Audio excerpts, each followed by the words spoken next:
It's time to celebrate the player who exhibited the best performance through the best of 7 series. Your MPL Philippines Season 13 Finals MVP is... Sanford!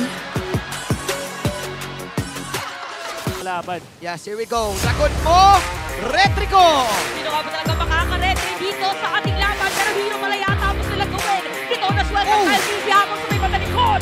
Si Q, makukuha nila. Dedirection ba kay Kyle BB dito ngayon? Ang Ranger sabi hindi natama doon. Pero parang Cardi si makakakuha pa rin ng kill. At si Sachi, isama mo na si Sanford. Sa ilalim ng Torre meron lang. BB, knockdown na para sa kanila. And a double kick para kay Ben.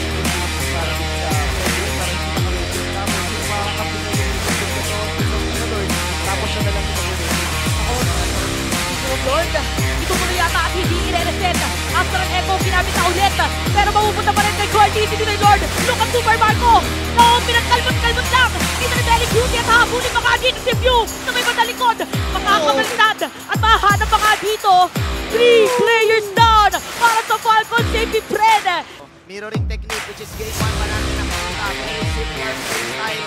Nagbubugan sa loob! Ginamit na dito yung heavy spin. Pero Calvisi pa ang makakakuha. Cardi makakakuha dito ng turn si Calvisi pa nga. Ang first blood nila. Lampy hindi pa na backup pero parang ibang backup yata ang napuntahan niya. Dahil double kill na yung kalinya niya. Ayan na. May teleport tayo na nakita si Sanford pa lang hatid niya habang natutuloy dito. Ang turtle si View pa rin makakasago pero heavy spin doon. Sikaan para kay Owen Rush may suntok para kay Sanford at Federecho pa nga. Wala na buhay doon. Pero pagbalik ng buhay ito si Saen at nakahabulin pa rin si Benny Cutie! Oo, hatagan. Pero kung matitigil ito ang tulo, siguro, kakayanin. Okay. Kakayanin ba talaga? Wow! Makakakuha niya ng heavy spin pero wala maiinit doon. Siguro ang para kay Owen na dadating na si Benny Cutie pero makunsil. Lam TC ang target nila pero may kalinga doon. Sa ilalim ng Torre, Bulaga yata. Gusto mo na ba? Bulaga! Sabi ni Sanford at pero pagsustok sa ilalim ng Torre, hindi na yata nila matatakasin pa. Halaka! Sa ilalim na talaga ng Torre ay may double kill pa para dito sa side ng Liquid Echo. Ang push from Marikina. The push from Marikina. Yung ano tawag natin sa push namin? Ayan Pupunta pa kanina. Ayan na! Nakita! Ay! Bulaga na naman para nakita na natin ito kanina. Halaka! Nawala sa mapa. Halabira pa dito sa pagtawag ng Dragon. Walang gas. Hinihintay pa sila.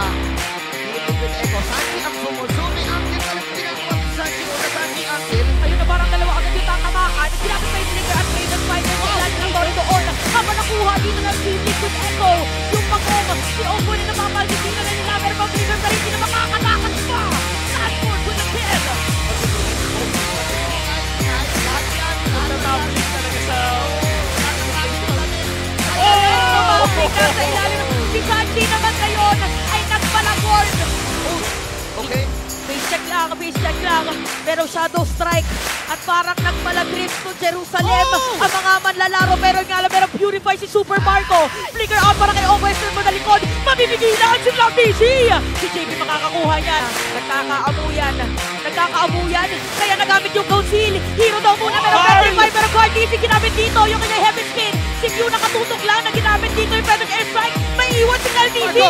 Nadamay pa doon sa final slash. Kaya naman si 4D ang makakakuha ng double kill. Marco, Diretso pa, nagkakatapatan na at tuloy-tuloy ngayon ang pressure na ibinibigay. Pero sabi ni Super Marco, hindi pa tapos! Pero tatapusin na ni Sanji. Meron pa siya minion wave. I think this is endable.